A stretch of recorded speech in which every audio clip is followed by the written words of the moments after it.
el tema de ir haciendo glosario es vocabulario, es algo necesario porque por ahí algo que ya notan ahora les sirve para otra cuestión, ¿no? Acá damos por ahí como entendido que ya hay una etimología de la palabra filosofía, ¿no? Que ya hay un conocimiento del sentido de la palabra filosofía, hay una cuestión por ahí de relato histórico. Eso, por lo menos lo hemos conversado, pero sé que también por otro lado quizás lo han visto, ¿no? Entonces decíamos, como disciplina, pensamos por ahí la filosofía, también muy relacionado como actividad y praxis a una como reflexión crítica, ¿no? Porque si anteponemos, que es lo que hoy vamos a tratar de ver, qué podemos llegar a entender como sociología o filosofía de la educación, y de ahí desprendemos algo que todavía propiamente no hay una filosofía de la psicopedagogía como libro, pero sí, si vemos un poco lo que es la filosofía de la educación y la sociología de la educación, podemos llegar a pensar juntos cómo sería una filosofía de la psicopedagogía, una sociología de la psicopedagogía, por decir así, ¿no?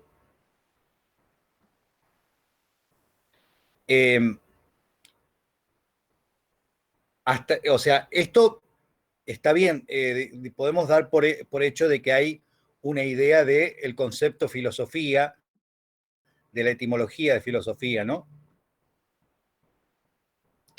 Me pueden contestar, yo no me enojo. Es una pregunta para ustedes.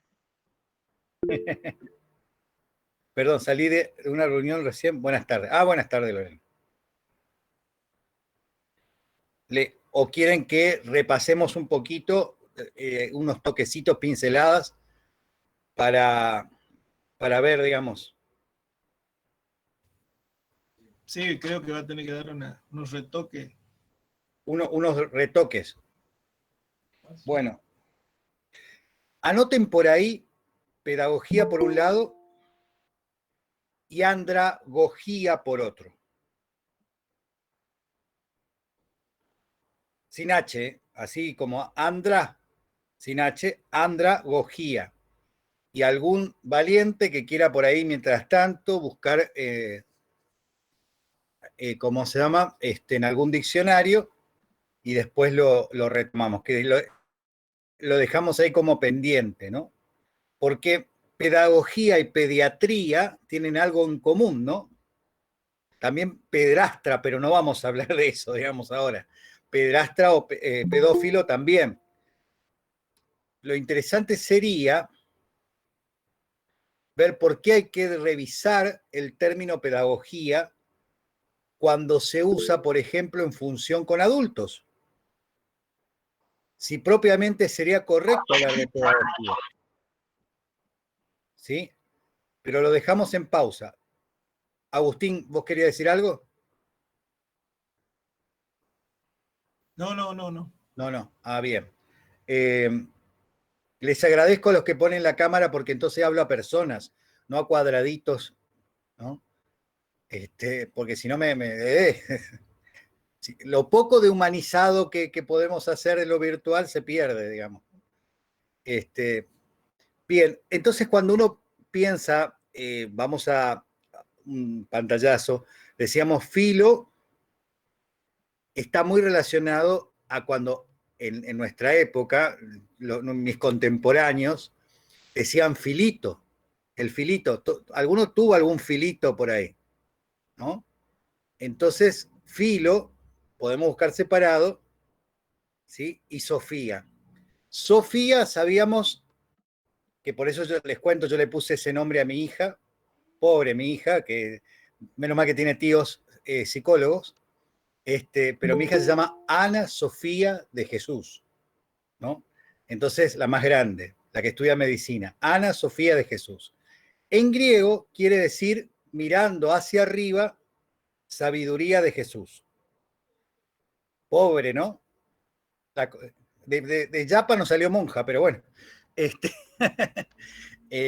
pero fíjense, digamos, el sentido de los nombres. Entonces, Sofía es sabiduría. Sofos es sabio. Y de la vez pasada que nos quedó, ¿no? Sabemos que sofistas es una manera peyorativa de decir sofos. ¿Se acuerdan que dijimos eso? ¿Sí? Una manera, viste, como cargándolos o captándose de que esos son los que dicen que sabe, sería, ¿no? En el cristiano común, digamos, ¿no?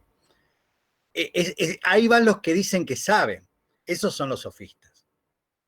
Por eso, por ejemplo, dentro de los sabios de Grecia está Tales de Mileto. Él sí está dentro de los sofos, supuestamente, entre comillas. Entonces, amor, amante, viene la parte del filo, del filito, ¿sí? Por eso le decía que alguno por ahí hablaba, ¿qué tal tu filo? ¿Tu filito? ¿No? Entonces, la idea es pensar que la filosofía está relacionado con una búsqueda apasionada, ¿no? No es cualquier búsqueda. Y como está en juego la cuestión del saber, entran en juego variantes de que hacen que construyamos una reflexión crítica, que busquemos contenidos y que a esos contenidos, a esas abstracciones reflexivas, se le sumen argumentos, ¿no? O sea, no es un conocimiento, veíamos la vez pasada, un conocimiento simple, un conocimiento vulgar o, como algunos llaman, un conocimiento común, ¿no? Este tipo de búsqueda de conocimiento tiene un método y ahí retomamos la palabra método. ¿Se acuerdan? La etimología de la palabra método. Para los pascaltianos, cartesianos, ellos hablan de meta-odos, el odos como camino. ¿Se acuerdan que yo les comentaba? ¿Sí? Pero si vamos al sentido más primigenio de la palabra, odos se remite a modo de andar. ¿Sí? Estamos haciendo un repasito rápido, pero bueno, creo que queda para que no nos olvidemos porque son elementos que le van a servir conceptos para otras materias también. ¿Sí? Entonces uno ya sabe qué es método. Entonces método es un modo de andar que hace camino hacia una finalidad, un más allá, un después de. ¿Sí? Ahí tenemos filosofía, tenemos método, y la otra palabra que hice mención, que es importante, que siempre, cuando veamos la cuestión epistemológica, va como una aliada necesaria, es la palabra teoría. Yo les decía que etimológicamente la palabra teoría es tea orao, poner los ojos en aquello digno de ser visto. Entonces ahí tenemos, fíjense qué interesante, qué poético, y esto es muy importante a tener en cuenta, ¿no? En ese primer momento de la historia del pensamiento, es como que estaba en juego la poiesis, ¿sí? Lo poético, la poiesis es creación, no el pollito, ¿sí? Es la poiesis, ¿sí? Entonces lo poético tenía que ver con esta creación más del lado como de lo artístico, ¿sí? Pero tenía que ver con ese momento fundacional. Platón fue el que un poco no era muy amigo de los poetas, no le gustaba mucho los poetas, ¿no? Y el que terminó, digamos, sistematizando la cosa fue Aristóteles. Pero en ese primer momento, dos cosas eran importantes a tener en cuenta en el contexto. Se compartía y el ciudadano, la persona era un ciudadano y el ciudadano remitía a una comunidad. Por eso yo le decía que juego con esto, de que vieron que por ahí les pregunto cuál es el apellido de Sócrates. ¿Sí? En realidad Sócrates es de Atenas. O sea que hay una etapa fundante donde aparece también después la polis, pero es esta idea central de lo comunitario, ¿no? Como parte muy también pegada en ese momento al nacimiento de la filosofía. ¿Mm? Entonces tenemos esto como algo a recordar más que todo, ¿no?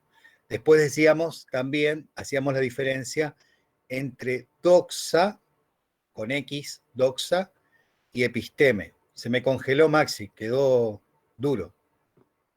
Mucho frío. ¿Estás, Maxi? Lo que pasa es que estoy mirando otras cosas nomás mientras tanto, pero Ah, se me quedó congelado el hombrecito. No, estoy quieto Me nomás, asusté, por me eso. asusté. Les cuento cómo se llama técnicamente cuando una persona se queda así congelada. Se le llama catatonía. Te digo para que ya quede por catatónico. Cuando hay personas que quedan así duras en una posición, existe eso. Y cualquier cosa les recomiendo. Vieron que yo siempre recomiendo películas. Hay una película buenísima de Robin Williams y De Niro que se llama Despertares. Si no la vieron, se las recomiendo. Está para este fin de semana con Chipaguazú de comida y una buena película. Doxa es opinión común o mera opinión. Y episteme es opinión fundada. ¿Sí? Eso está presente en el inicio. Ahí ya tenemos varias palabritas anotadas, con varias etimologías a tener en cuenta, ¿no? Para no desperdiciar. Entonces el camino del pensamiento formal va a estar dado por la episteme y que después más adelante se va a llamar epistemología, que es, logía siempre es estudio o tratado, recuerden el derivado de logos y legen, logía es siempre estudio o tratado, entonces la epistemología va a ser el tratado, ¿sí?, de la filosofía de la ciencia, del conocimiento válido, del argumento válido. En definitiva, después se va a conocer como la filosofía de la ciencia. ¿Hasta ahí me siguen? ¿Cómo estamos? ¿Preguntas?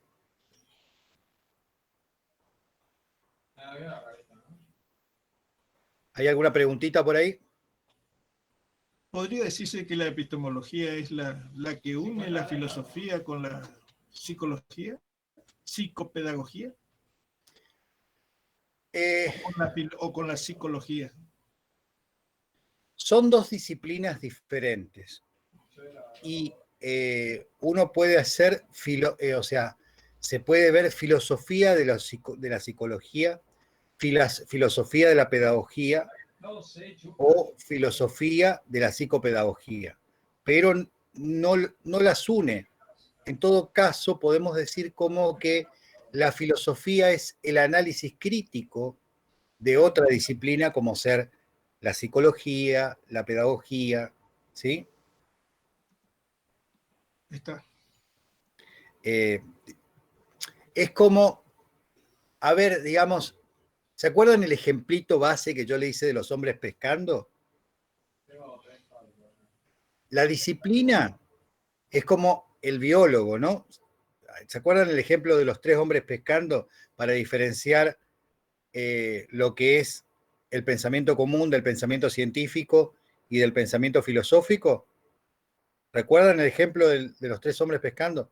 Bueno, la ciencia se pregunta por el porqué de las cosas. No importa cuál fuese la ciencia, se pregunta por la causa. Y la filosofía se pregunta por el porqué del porqué. ¿Sí? O sea que, por ejemplo, un ejemplo, ¿no? Eh, la clonación, ¿es un avance para la ciencia? La clonación. Es para, como dice Maxi, es para que contesten. Es pregunta para contestar. ¿Qué les parece? La clonación. ¿Saben lo que estoy hablando cuando hablo de clonación? ¿No? Hay películas sobre... La Isla está muy buena. Si no la vieron, hay una película que se llama La Isla que es sobre clonación, justamente. Y en principio sería más o menos parecido. Sí, sería importantísimo para dentro de la ciencia de... Sí. Y Lorena, ¿qué te parece, Lorena Ramírez? A mí no me parece un avance para la ciencia, la ¿No te clonación. parece? ¿Por qué no te No. parece, Lorena? Y no me parece porque cada uno es único en el mundo, como nuestras huellas digitales, entonces no va a existir dos personas que tengan mentalmente o espiritualmente la misma, idéntica personalidad, si se quiere. Físicamente se pueden parecer, los gemelos se parecen, pero los padres a los hijos se parecen. Sí, bueno, pero ahí- involucramos Y distintas podemos cosas de ahí. preguntarnos, Ahí ¿es, involucramos ya... Exactamente, Agustín. importante la Puede ser que clonación la para la clonación sea del físico cuerpo, cara, qué sé yo, algo así, pero al meternos dentro del pensar o de las neuronas o del cerebro, ahí sí varía mucho. Yo tomé como que clonar un cuerpo físico, no toqué las otras cosas. El cerebro de Einstein fue investigado y no lo pueden clonar. Lo que vieron fueron una cantidad de sinapsis ahí. Bueno, a ver, fíjense esto que pasó. No es lo mismo plantear si es un avance para la ciencia o si es un avance para la humanidad. Les voy a decir por qué es un avance para la ciencia y puede no En ser cuanto un a lo que avance. animal se respecta o u organismos que son vegetales, puede ser un avance, puede ser, pero en lo humano. Claro, pero estamos hablando, fíjense esto, estamos hablando de ciencia, de ciencia. Entonces, si lo pensamos como avance científico, un descubrimiento o algo que antes no estaba y ahora aparece, el escenario de la ciencia como descubrimiento es un avance, porque es algo que no estaba, que no se producía y ahora se puede producir y hacer. Y se establecen reglas, leyes y modalidades metodológicas para lograr ese objetivo. Entonces, como avance científico, dada esta circunstancia, podemos decir que sí. Pero, y ahí viene la ética y la deontología, cuando nos planteamos si es un avance, ese avance científico, será un avance para la humanidad y no, es otra cosa. Por todos los cuestionamientos éticos que se puede hacer a ese accionar científico, pero son dos cosas distintas. ¿Quién hace esta reflexión? El filósofo. Esto que acabamos de hacer es lo que piensa el filósofo. El filósofo piensa entonces el porqué del porqué.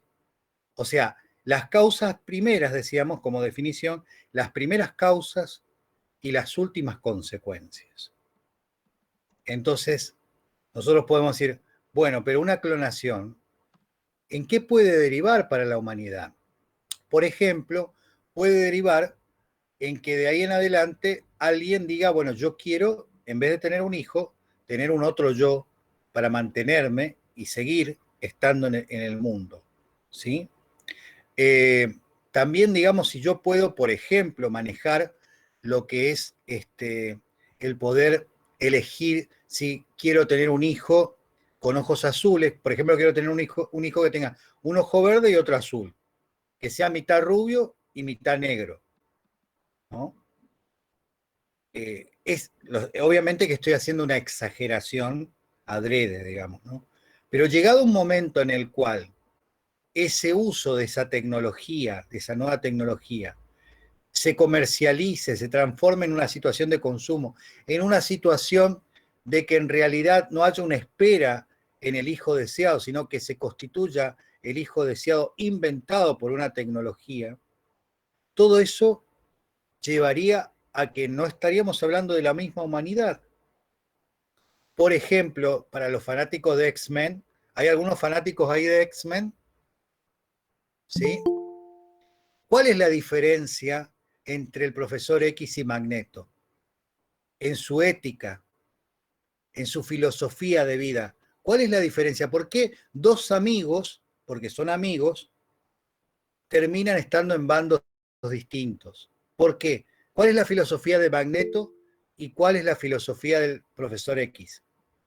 Más que Exactamente. nada en el pensamiento de cada uno. Ahí dijo Leandro, uno piensa que los humanos son obsoletos y el otro no. Uno piensa propiamente, como dice Leandro, más que obsoleto también que, o sea, que ellos son, así es, la evolución de la humanidad. ¿Sí? Eso piensa Magneto. ¿Vieron qué interesante cómo se puede utilizar hasta las películas para filosofar? De eso se trata, digamos, ¿no? Entonces, cuando uno piensa, por ejemplo, la mejora que tuvo Wolverine, así es, ¿no? Wolverine, la mejora que tuvo, ¿qué es lo que involucró? Que es cuando uno piensa cuando la ciencia deja de estar para hacer el servicio de la humanidad y está para el servicio del poder, por ejemplo. Bueno, esas reflexiones son las que hace el filósofo. Digo para que no nos quedemos en qué lindo Sócrates andaba descalzo en Atenas, ¿no? O sea, la filosofía actual es esa capacidad de ampliar el escenario, de reflexionar, de ver las consecuencias finales de un acto que puede parecer como iniciativa inicial bueno. Y eso también nos sirve para no ser idiotas útiles, que al final terminamos, a decir de Foucault, siendo útiles para otros, ¿no? Entonces, Hola, profe. hola. Volviendo a lo que es etimología y se podría también, a ver, ¿cómo se dice? ¿Cómo se diría, no? Se podría relacionar esto que se está hablando justamente con la etimología, ¿no es cierto? Porque hablar de etimología habla del estudio del origen de las palabras individuales, estoy leyendo, de su cronología, de su incorporación a un idioma, así como de la fuente y de los detalles de sus cambios de forma y significado. Eso es lo que me dice acerca de la etimología. Y bueno, y hablar de clonación, hablar de evolución, o sea, a mí me da a relacionar con esto justamente. Bien, a ver, la relación que podemos hacer es ubicar el término, digamos, decíamos, la filosofía tiene que ver con esta acción que hicimos, reflexiva. La etimología, bien leíste vos, es lo que hace el filólogo, no el filósofo, el filólogo. Así, filólogo es el que busca el sentido, la aparición, el momento originario de la palabra y cómo en ese momento, qué es lo que quiere decir. Y qué ascendencia tiene, de dónde viene, si es griego, latín, arameo, ¿sí? Entonces, nos damos cuenta por ahí también, cuando hacemos estos análisis, que no siempre decimos actualmente lo que en su momento se quería decir con el uso de ese término. Por eso es importante lo que puede aportarnos la etimología a nosotros. ¿Sí? A mí nomás se me congela o están todos ahí o porque es como que se me congeló la imagen. Estamos todos. Sí, Sí, profe, estamos. Bueno, como le dijo Maxi, discúlpenme que pregunte cada tanto porque tengo deficiencia en Gigaret, digamos, ¿no? Porque Gigaret no quiere que dé esta clase. Profe, a todos nos pasa, yo también lo mismo tengo. Ah, en bueno, general entonces están mal las líneas generales. me quedo tranquilo, no es un complot contra mí. Yo pensé que varios se habían complotado para que yo no dé esta clase. Perdón, Eh, mientras interrumpo, aprovecho el bache, digamos ahí. Hay un ruido, me parece, o no sé si el resto lo escucha o no, o solamente lo escucho yo. O no sé si hay algún micrófono abierto, o... Bueno, si no, me pareció a mí nomás. sí, es un sonido como que yo estoy viajando en avión mientras estoy hablando. ¿Eso? No, es como... ¿Así? No. ¿Ese? No, es como Ah, bueno. si hubiera conversación ahí en el medio, por eso. Ah, por ahí aparece, sí, aparece algunas vocecitas. Bueno, no importa. Bueno, bien, acá decía María Alejandra lo del tema en general, el tema de las comunicaciones, sí, estamos en el horno, digamos, ¿no? Bien, ahora, se entiende entonces, porque esto es lo fundamental para poder después plantear un pasito más, la función de la filosofía. La función de la filosofía y la función también de la ética como una, a diferencia de la moral, ¿no? Como una reflexión que nos permiten ver, valorar y también, en cierta medida, prever lo que puede llevar determinadas acciones, ¿no? Dije en la ciencia, pero acá sería, o sea, lo traje como a colación para pensar en la pedagogía, en la educación, para pensarlo, digamos, en el escenario, por ejemplo, de las acciones de las leyes ministeriales de educación. Hace falta que esté un filósofo, hace falta que haya una reflexión para ver las consecuencias posteriores que pueden tener una acción o una ley que esté pensando solamente en la inmediatez, en el llame ya, ¿no? Más allá de que un amigo nuestro, Hegel, ¿no? Escribió Filosofía del Derecho y él ya decía que el derecho llega demasiado tarde. En ese libro, un libro famoso de Hegel que se llama Filosofía del Derecho, Hegel dice que el derecho llega demasiado tarde. ¿Por qué? Porque normalmente el derecho, en tanto por ahí pensándolo como acción del derecho manifestada de manera positiva, que sería las leyes, hablan de lo que el hombre hizo. En la historia de la humanidad vemos muy poco de leyes que sean pensadas antes de que pase el hecho, ¿no? Por ejemplo, en nuestra historia, muchas cosas que hizo Martínez de Oz no pudieron ser juzgadas porque no estaban articuladas por la ley. Y la ley, alguno de ustedes que por ahí pasó por derecho sabe que no es retroactiva. ¿Saben qué quiere decir ese término? Retroactiva. Es, como dice Maxi, es pregunta.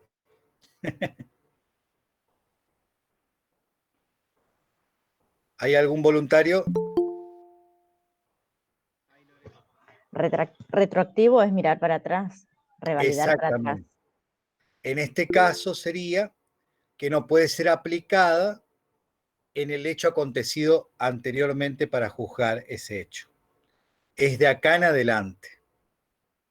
Por eso algunos de los muchachos que hicieron alguna macana dijeron, menos mal que ya me juzgaron, porque si iba a juicio con la ley tal, me daban, no sé, cadena perpetua. ¿Se entiende? Sí, sí, sí. Entonces, por eso Hegel dice que el derecho llega demasiado tarde.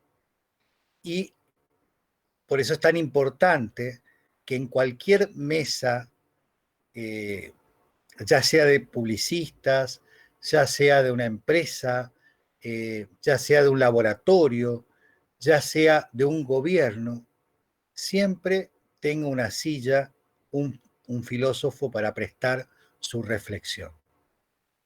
Porque está obligado, si él es filósofo, a hacer preguntas que, digamos, puedan ver el horizonte de una política, el horizonte de un proyecto, ¿no?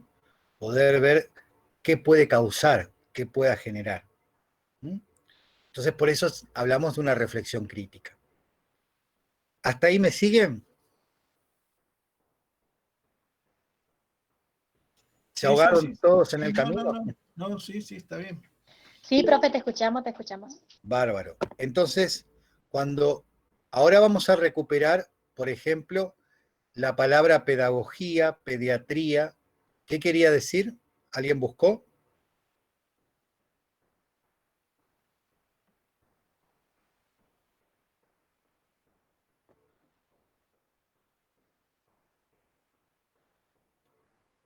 ¿Alguien buscó por ahí desde su celular, en YouTube, en Google, perdón?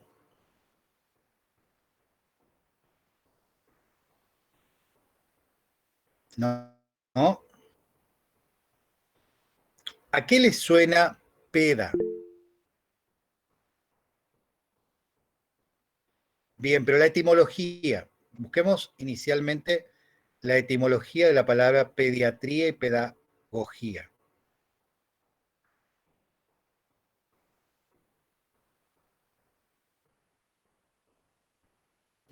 Por acá tengo la pedagogía, que es una ciencia que estudia la metodología, las técnicas que se aplican en la enseñanza de la educación, especialmente sobre la infantil, ¿no es cierto?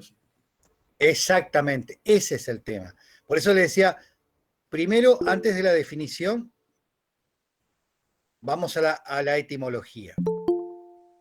Siempre es bueno ir primero a la etimología. Entonces, ¿alguien encontró la etimología?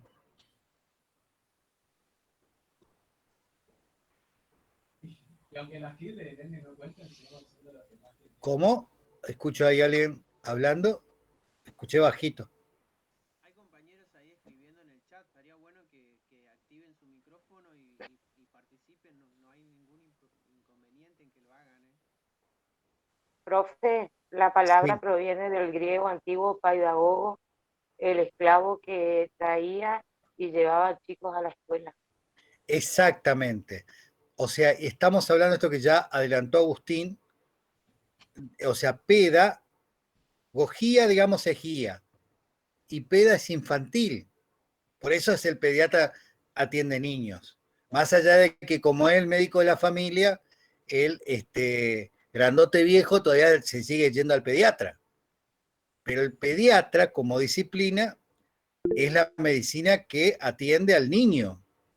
¿Sí? Ahora, qué interesante esto que compartía, digamos, Nancy, creo que era Nancy, del esclavo que llevaba al niño. Fíjense el sentido inicial de la palabra pedagogía. Por eso yo les decía que veamos andragogía. ¿Por qué? O buscar otro término, ¿no? Porque es hombre que es guiado. En todo caso, o buscar adulto guiado. Porque si no es como que paradójicamente pareciera que si usamos la palabra pedagogía hasta el adulto mayor, estamos como resistiendo a que sea una cuestión solamente para niños o a niñar en el guiar. Y lamentablemente ustedes saben que si uno lo reflexiona haciendo filosofía, dice, cuando uno en realidad no se anima a plantear una estrategia que lleve a pensar, que lleve a descubrir recursos, incorporar recursos para ser independiente, estamos haciendo pedagogía. Porque lo estamos llevando, guiando como de la manito, ¿no? Al adulto lo estamos llevando de la manito acá, de la manito allá, ¿no? Cuando, en este sentido, fíjense, cuando encontramos en la secundaria, y acá por ahí hay docentes que me van a ayudar, donde se encuentran profesores que se manejan solamente con un manualcito para dar su materia. Y el manualcito le dice cuál es el resumen, cuál es la guía de trabajo. Y el docente repite y el alumno repite. Repite lo que no le pertenece, lo que es de otro. Y en el escenario del aula no se produce conocimiento, se repite conocimiento ajeno. ¿Se entiende? Sí, sí, Fíjense Sí. lo maravilloso de hacer filosofía y comenzamos a hablar de hacer filosofía hasta de un En término el nivel asumido inicial como no se válido. repiten conocimientos ni contenidos. En el nivel inicial se investiga y se hace ciencia. Los chicos producen sus conocimientos. ¿Cómo, Lore? Que en el nivel inicial los chicos producen solo sus conocimientos. Bueno, ahí, Lore, es un tema, eso es lo ideal. Pero vemos que, por ejemplo, a ver, en el niño, por ejemplo, no sé quién tiene una musiquita, pero por lo menos me pone, qué sé yo, otro tema, digamos, para amenizar. El juego en el niño, el jugando, vamos a ser correctos. Vieron que hay diferencia entre lo lúdico, el juego y el jugando. ¿Sí? ¿Ustedes saben la diferencia, Lore? Depende la didáctica aplicada en ese momento. Nosotros, como docentes de nivel inicial, No, antes simplemente la palabra. La sí, diferencia entre juego, jugando y lúdico. sí, juego. Cuando uno solo empieza a jugar, uno solo produce sin necesidad de que exista un interventor, alguien que intervenga en ese juego. Bien. Después, cuando uno ya se hace experto, ahí empieza a jugar con los otros, pero puede ir modificando también ese juego. Bueno, para la psicología y la constitución de la subjetividad, para nosotros pensamos que el jugando es lo fundamental. En el jugando se constituye y se generan elementos subjetivos importantes. Tanto es así que hay análisis, estudios que muestran que desde que en el nivel inicial se comenzó a implementar lo lúdico y no el jugando, las consecuencias en este tiempo es de bajo rendimiento en razonamiento abstracto y razonamiento verbal. Fíjense, qué importante. ¿Y saben cuándo se volvió contradictorio a pesar de los de las maestras jardineras? Cuando a nivel ministerial se quiso primarizar el nivel inicial. Ese fue el error más grotesco porque se metieron con la vida del nivel inicial que tenía una misión y lo fundamental era el jugando. No era que aprendan cosas antes de la primaria. No era agregar cuestiones para decir, este chico llega ya como con algunas palabras de inglés, no, lo fundamental en el nivel inicial es el jugando. ¿Qué quiere decir esto? Fíjense el análisis, lo importante que es y lo que se ha perdido. Si yo le digo al chico lo que tiene que jugar, y si yo le armo el juego, eso es lo lúdico. Si yo le digo, en ese momento del nivel inicial, ¿no? Le digo, así se hace una flor, le dibujo la flor y todos tienen que hacer la flor como yo digo, estoy atentando contra el futuro de ese niño, de ese puber, de ese adolescente, de ese joven. Fíjense lo fundamental que es el jugar. Hay un poema que dice, que habla justamente de la flor que le enseñaba a la maestra qué colores tenía que pintar el niño y hasta que llegó al primer año y esperaba que la maestra sentadito venga y le dibuje la flor. Yo creo que la chatura más importante que hay es cuando el niño deja el nivel inicial y se va a la primaria. Ahí empezamos a tener problemas nosotros como seres humanos, recién ahí. Hay que redescubrirnos como niños de vuelta y va a cambiar, porque los niños son los primeros filósofos y los que te cuestionan absolutamente todo, porque es así. Y también son los primeros científicos. Pasan el nivel inicial y existe la chatura de vuelta. Eso es lo que tenemos que rever y dejar de subestimar por ahí a las maestritas jardineras. Claro, a ver, yo creo que en ese sentido es como que no hay una conciencia del lugar importante de esos primeros años de vida y se le ha puesto más presión de quinto grado para arriba, por decir así, ¿no? Como que ahí es donde hay 7 años dorados, no se le da la importancia que le tiene. Pero la fuente de lo que puede llegar a ser está en el nivel inicial. Y si vos reemplazás el jugando, ¿Por qué tiene consecuencias con el razonamiento abstracto y el razonamiento verbal? ¿Por qué? Porque es el lugar de la creación, es el lugar de la invención, es el lugar de la fantasía. Y eso es la base para el pensamiento abstracto, para el razonamiento verbal y el razonamiento abstracto. ¿Qué quiere decir esto? Lo fantástico, que algunos lo hemos pasado, que tuvimos la suerte, ¿no?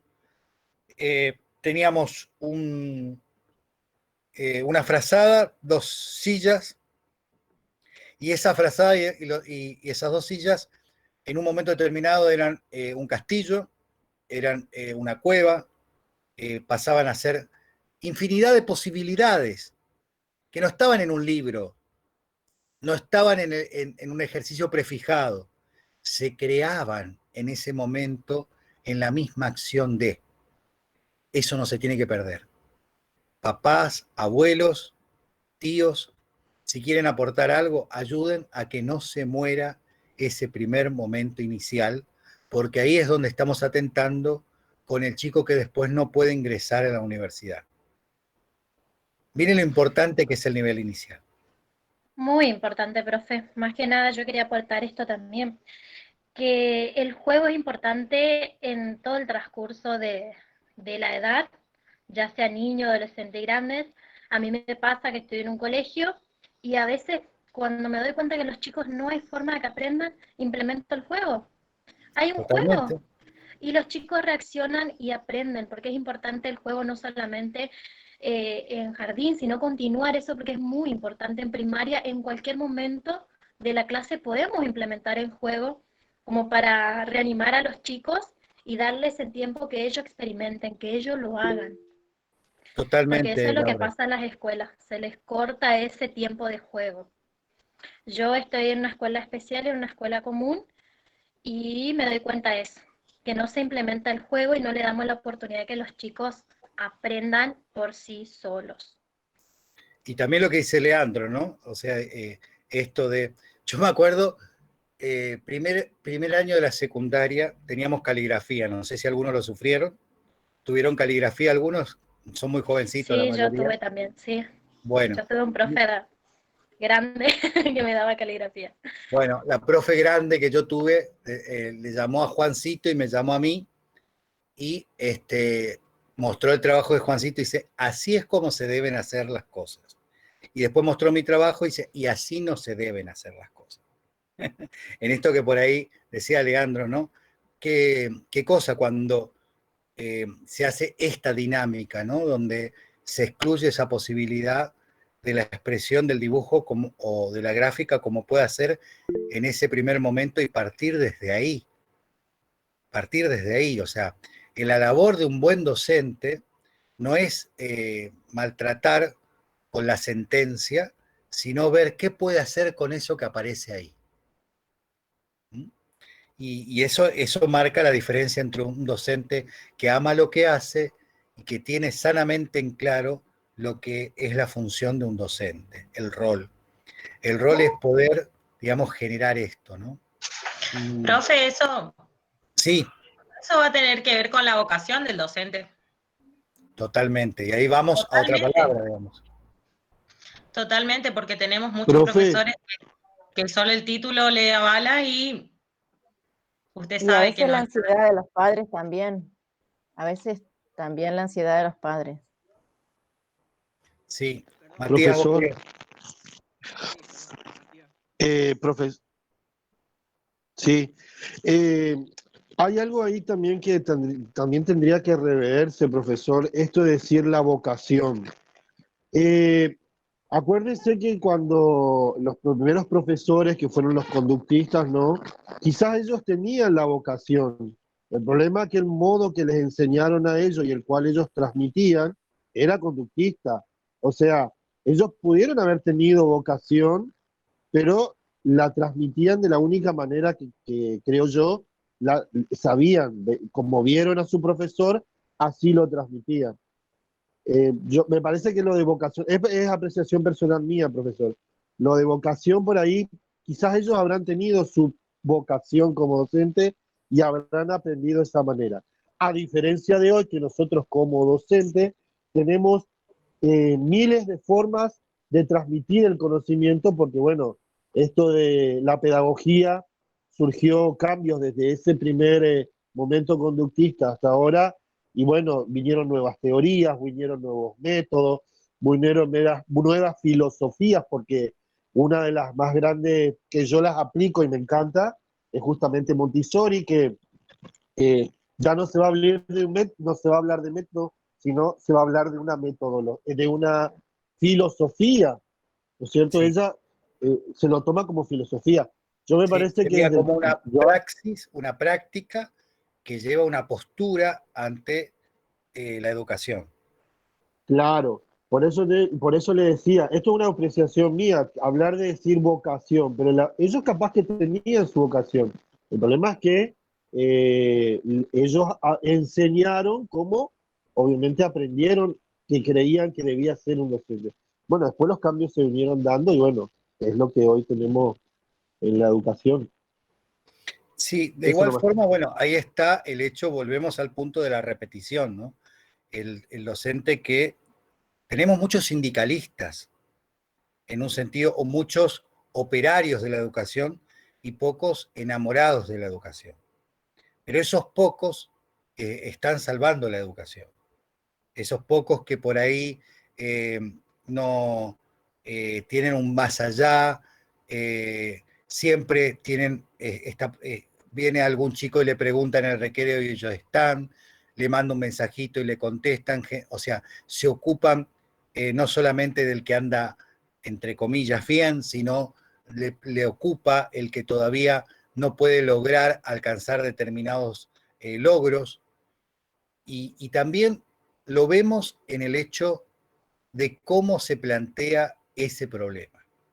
El docente de vocación, más allá de el instrumental que use, ¿sí? El docente de vocación, por ejemplo, va a decir, ¿qué no estamos haciendo para que vos logres este objetivo? No le va a decir qué es lo que no estás haciendo. ¿Me explico? Se involucra Sí, en cómo plantea el problema. ¿Qué nos está pasando que no estamos logrando esto, Juan? No dice qué es lo que no estás haciendo o te falta esto para llegar acá, sino se pregunta, y eso de estos grandes, Montessori, Freire, entre otros, digamos, plantean, digamos, esa dinámica del nosotros, de una construcción compartida del conocimiento y de que no es una entidad pasiva de recepción el alumno, sino que es un aprendiente que junto con una enseñante, a decir de Freire, eh, constituye una terceridad que es el conocimiento que los alimenta a ambos. Se dan cuenta cómo vamos haciendo filosofía en acción de la misma pedagogía. ¿Alguna pregunta?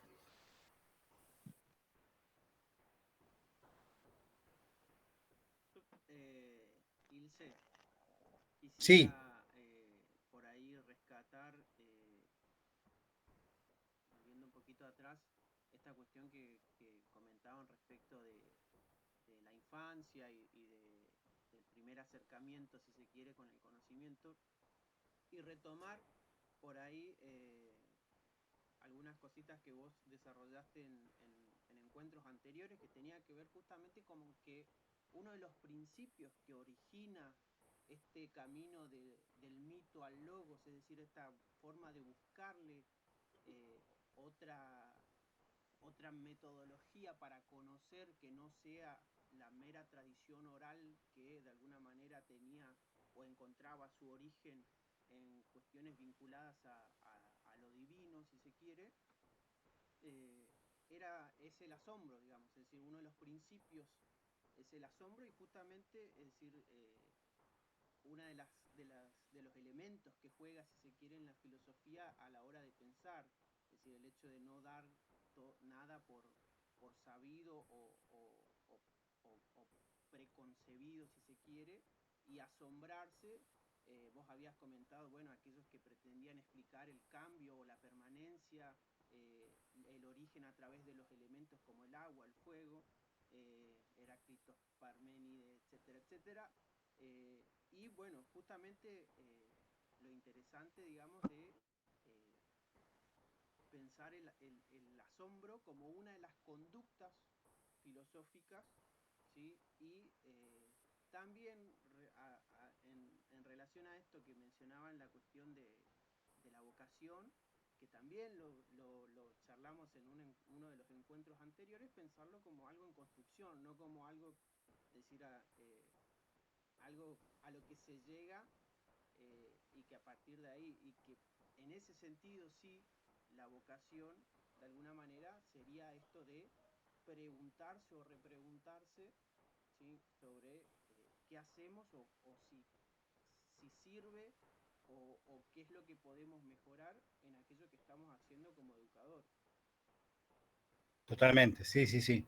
Sí, ese es el aporte, digamos, de la filosofía, digamos, de decir, bueno, cuando, por ejemplo, y como hablamos de amor, lo podemos hacer extenso a todas las relaciones, por ejemplo, hasta la relación matrimonial, ¿no? Cuando uno se quedó en el compromiso, en la promesa del para toda la vida en ese día, y murió en ese día el compromiso, y se entiende que supuestamente ya está, no está, porque todos los días somos un Juan, un Héctor, un Víctor diferente, ¿sí? No es la misma Lorena, la de hace 10 años, que la de ahora. No es la misma Sofía, la del año pasado, que la de ahora. No es la misma, no es el mismo milagros de ahora que de ayer. Entonces, esto de ver la condición de proceso, la condición de siendo, ¿sí?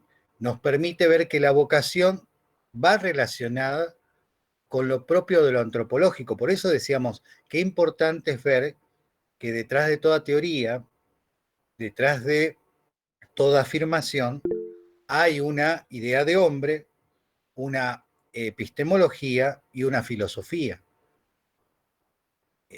Cualquiera de las teorías que nosotros veamos en el desarrollo de este tiempo que vamos formándonos, por ejemplo Piaget o Vygotsky, por más que no lo digan, cada una de ellas plantea también una filosofía, una epistemología y una visión del hombre. En una, por ejemplo, puede ser más de una construcción individual o una construcción en relación al sujeto, y en la otra plantea más una idea de construcción relacional comunitaria. Entonces, por más que ambos hablen de constructivismo o de construcción, los puntos de partida y de llegada son diferentes. Y eso es lo que hace la filosofía en la educación, la filosofía en la pedagogía. Y como para no dejar pasar, también podemos decir que cuando hablamos de sociología de la educación, la sociología de la educación es una subdisciplina de la sociología, pero lo que se preocupa, su preocupación central, es por el estudio del contexto social de la educación, ¿no? Que es muy importante. Nosotros también tenemos que hacer filosofía de la educación y sociología de la educación, porque el énfasis de escolarizar de manera formal tiene que tener en cuenta lo no formal, tiene que tener esa preocupación de ver que no se puede generalizar desde Buenos Aires una idea en la capital para, digamos, todos. Hay que pensar también, una educación en igualdad social representa ver cómo se está desarrollando el contexto, el vínculo, la situación de ese grupo, de esa comunidad. Y esto lo aporta la sociología de la educación.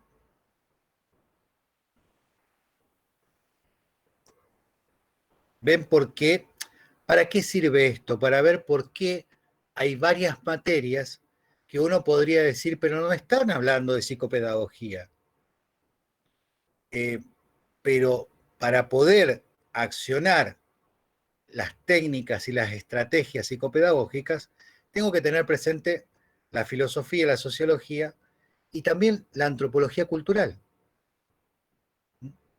porque no es lo mismo enseñarle a una Che Guayaquí, a un guaraní, ¿sí?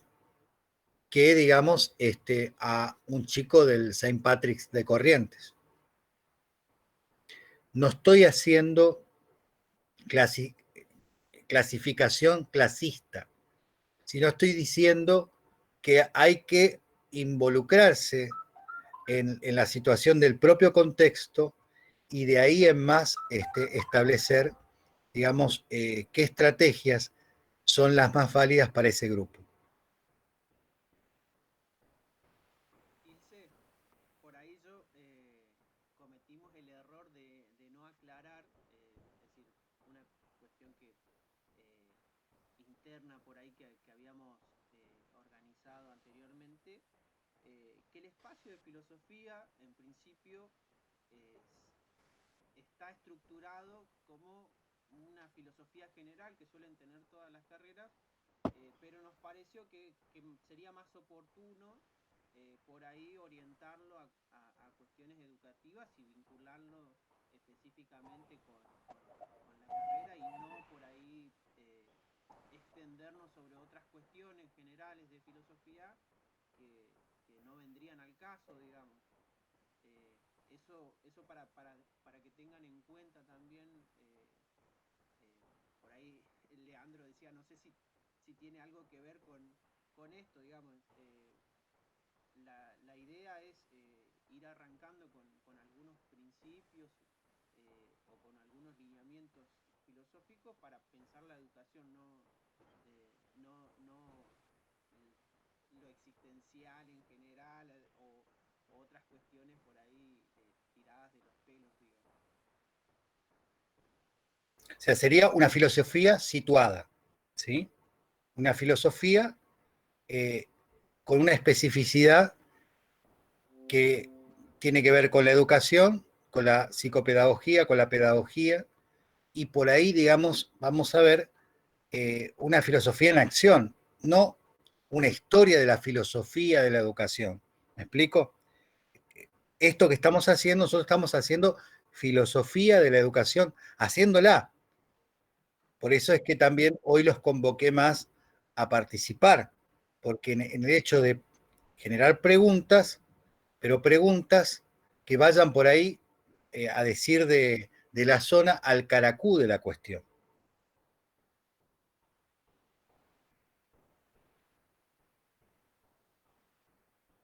No sé si ahí, Maxi, también respondimos un poco a Leandro, ¿no? Leandro era el que había planteado.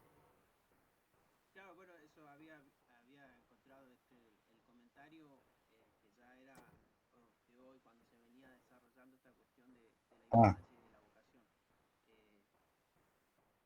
Dicho sea de paso, acabo de subir un manualcito de Carpio, Principio de Filosofía, donde en buenísimo.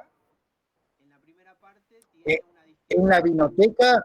¿En la vinoteca? No, vinoteca todavía no. Perdón. Son las 8 recién, así que podemos esperar un ratito. No, en la Bueno, biblioteca está y el primer capítulo tiene una distinción ahí, si se quiere, bueno, de los orígenes de la filosofía, una distinción de lo que sería la historia de la filosofía, si se quiere, que lo mencionaba Ilse recién, y también, bueno, esta distinción entre saber vulgar, saber científico, así que me parece que para esta primera parte, para construir una definición de filosofía y demás, es bastante ameno, digamos, la lectura. Lore, no te asustes. Maxi no te está pidiendo que leas el libro completo. Lo que está tratando, o sea, hay una parte del libro, hay un lugar en el libro que vos buscás que tiene que ver solamente con la etimología de la palabra filosofía y los tipos de conocimiento. Profe, mire, No le todo iba, el le libro. iba a hacer un regalo, pero ahora no le voy a hacer el regalo mire. A ver, ¿cuál es? ¿De Ismael Quiles es? ¿De Ismael Quiles? ¿De quién es? Tanto no llego, che. Ayúdame porque mi vista. Bueno, Maxi le va a reenviar ahora. Maxi le va a reenviar la tapa de Filosofía de la Facultad Ah, mirá. ¿Vos lo llegaste a conocer a Fraccia? Lorena, ¿lo llegaste a conocer a Fraccia? No. Ah, porque es un filósofo que es fallecido, digamos, pero fue mi profesor, y para mí no era un profesor de filosofía, era un filósofo, y era del Chaco, y fue él el que me acercó a Nietzsche y a Foucault. Culpa de él, tengo una biblioteca de Foucault, digamos, ¿no? Y es de la universidad, cuando todavía era filosofía y letras. Ahora ya están separados. Filosofía va por un lado y letras por otro. En esa época era filosofía y letras. Era un toco lo que había que estudiar, muchachos, muchísimo. Y estaba esta personita, ¿no? Fraccia, que realmente después por ahí pueden buscar quién era, pero fue un docente de vocación y un filósofo de alma realmente, ¿no? Porque generaba esto, generaba inquietudes, generaba movilizaciones. El filósofo lo que propone es el conflicto, el desafío, el desequilibrio, fuera de la comodidad, obviamente, ¿no? El filósofo plantea justamente pues donde está lo obvio, donde está lo que, cuando por ahí te dicen en una iglesia, y siempre se hizo así, de no sé cuándo, el padre tal, y bueno, ¿y por qué se hizo así? ¿Qué es hacer así? Y se tiene que hacer sí o sí de esa manera, ¿por qué? ¿Mm? Cuestionar las obviedades, la naturalización por ahí de un discurso. Así nacen los paradigmas también. Totalmente, porque, bueno, ahí volvemos a la palabra paradigma, Thomas Kuhn, ¿sí? Matriz disciplinar es un modo de ver el mundo, pero decíamos que Thomas Kuhn tuvo, en esto de la historia de la ciencia, planteó justamente el valor de la comunidad científica. Si no hay comunidad científica que avale eso, por más que diga una verdad, no va a ser sostenido. Por eso muchas cosas que se sabían de antes, y vemos en la historia, sobre todo el mundo griego, como no tenía una comunidad que lo sostuviera, tuvo que esperar que exista un poder que lo sostuviese como verdad. Por eso las afirmaciones de Copérnico y Galileo, muchos ya habían dicho eso, pero no tenían una comunidad que lo sostenga. Bueno, para ir cerrando, ¿alguna pregunta? Me pareció interesante lo de vocación.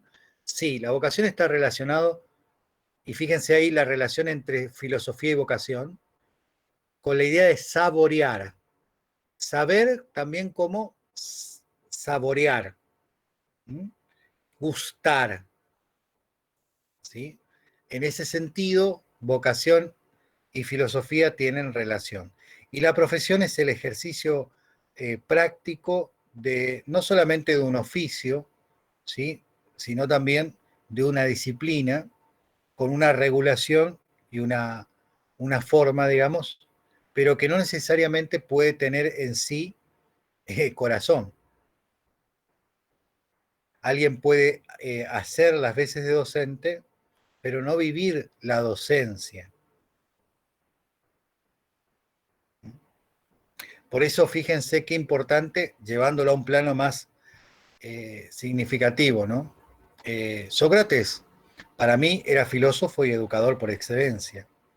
Y era un maestro de los grandes maestros de la historia. Y Platón, que fue su discípulo, planteaba una máxima en la República.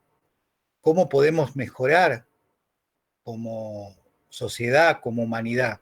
Y que los gobernantes sean filósofos o los filósofos sean gobernantes.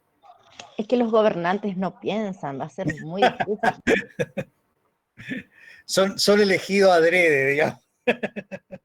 Justamente por No, la verdad que es todo un tema para otra jornada pensar, ¿no? Esto de por qué elegimos lo que elegimos, por qué no tenemos los gobernantes que nos merecemos o tenemos lo que queda, digamos, como gobernante, no sé. Pero ese es otro tema, digamos, ¿no? Ahí sería filosofía de la política, ¿sí? Lo que sí sabemos, que esto lo veíamos en algún momento, que en toda educación, en toda formalización de la educación también hay política. No hay una relación disociada donde hay una escuela, hay educación y política. Donde hay una institución educativa, hay educación y política. Somos seres Por políticos, supuesto. todos. ¿Sí? A decir de nuestro amigo Desde la Platón. bajada del currículum oficial, profe. ¿Cómo, Katia? Desde la bajada del currículum oficial Totalmente. hay una mirada política, totalmente. Y por eso también nosotros No, como podemos seres hacer... humanos somos políticos, no necesariamente políticos También, partidarios, sí, somos gente política. Aristóteles decía animal político, ¿no? ¿Se dan cuenta de lo que Pero en están esto que decía diciendo? Katia, Profe, ¿cómo, Agustín? ¿se dan cuenta de lo que están diciendo ustedes los profes? Yo no soy profe, voy a hablar a ver si me pongo en el lugar de un papá con hijos, ¿no es cierto? Mis hijos son grandes ya, por eso, bueno.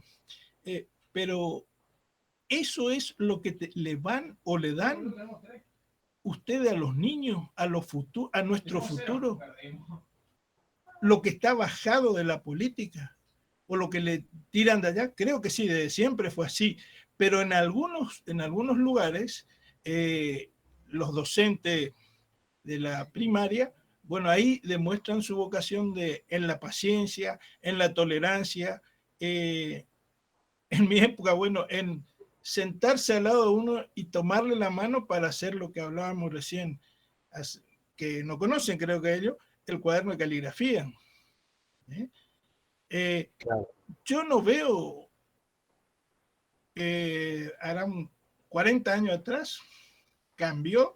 Ya en mi época de la primaria, hace 50 años atrás, ya venía con intenciones de cambiar y de cambiando, y todo era por la política. Tenía una profesora de historia que decía tal cosa, tal cosa, tal cosa, y sigan esto porque tal cosa, y esa tal cosa. La mayoría de lo que decía ella está pasando. Pero era porque se le inculcó a los chicos.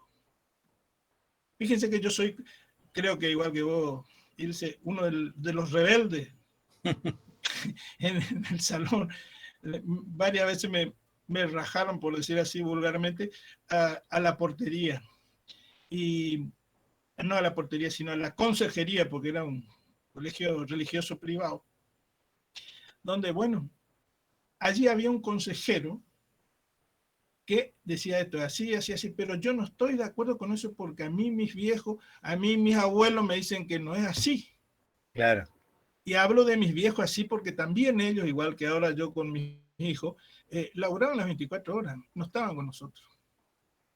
Entonces lo único que nos quedaba, como también igual que ahora, era ir a la escuela, a ver qué pasaba en la escuela, ahí viene la profesora tal por tal, y sigue pasando, porque yo en otro ámbito, enseñando la palabra, ¿no es cierto?, evangelizando, yo me encuentro con chicos adolescentes y me cuentan los agravios que tienen de las profesoras, de los profesores, o que no le hacen caso, o que a ellos no les gusta eso, pero el papá y la mamá dicen no, porque acá tenés que estar vos, y ahí terminó, pero a mí no me gusta, yo quiero irme al otro lado, quiero hacer esto, me dijo una chica, quiero estudiar música. Le dije, bueno, tenés que terminar secundaria para después un profesor de música, pero ¿y por qué no puedo estudiar ya? En fin, política, quizá falta, no encuentro el término, cultura, educación. Dentro del ámbito en que estoy también por ahí tengo que educar primero a los padres y después a los niños. Es increíble. Y eso así en todos los estragos, no solo en los que tienen más, en la mitad, la clase media, y acá en la villa. Estoy trabajando ahora en la villa. No, nada que ver. Todos están iguales. Por ahí el del centro sabe un poquito más porque tiene una maestra particular o alguien más que se metió en el problema o le escuchó, una abuela que tejiendo escuchó y le dijo al papá, y bueno, el papá le buscó un psicólogo. Antes en mi época no había empezado los psicólogos, pero no. venía acá, los charlamos, lo hablamos y los chicos, mis amigos, por ejemplo, nos juntábamos entre nosotros, íbamos y le hablábamos al papá que no escuchaba. Bueno, yo, Agustín, yo llegué a ligar un flautazo porque desentoné.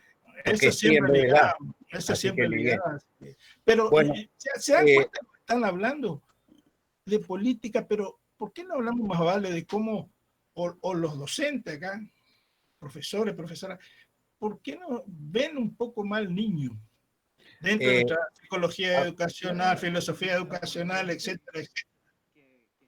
Por ahí estoy hablando para abajo, no sé, corríjanme. Parece que por ahí nos estamos mezclando un poquito, Agustín, y son cuestiones que podemos por ahí, no sé, irse a ahondar en otro encuentro, la cuestión de política y totalmente educativa, de cultura, en términos filosóficos, si se quiere, para pensarlo. Y me parece que Lorena planteaba la cuestión de la política, decir, no como una cuestión partidaria ni de exactamente gobierno, si se quiere, sino un concepto ya más actual. Hoy vos, Ilse, mencionaste a Foucault y también las cuestiones que tienen que ver con las relaciones entre las personas y cuestiones de poder que se dan en las instituciones o en la relación de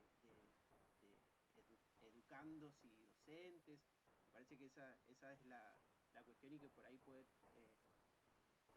tener, digamos, sí, buenos frutos el debate en términos... totalmente. Por eso, yo abusando lo que vos decías, Maxi, acá podemos hablar está bien. Bueno, largo. Si sirve, sirve, y si no, bueno, lo buscaremos más adelante. Por esto, no, pero encauzando eso que vos planteabas, Agustín, dejé ahí una tarea para comenzar. No, pues no te adelante, Katia. Deja que busquen también tus compañeros. Vamos a comenzar el próximo encuentro con los tipos posibles de currículum y de ahí despegamos, ¿sí? Les agradezco por el compartir y nos estamos viendo el próximo viernes. Buenas noches.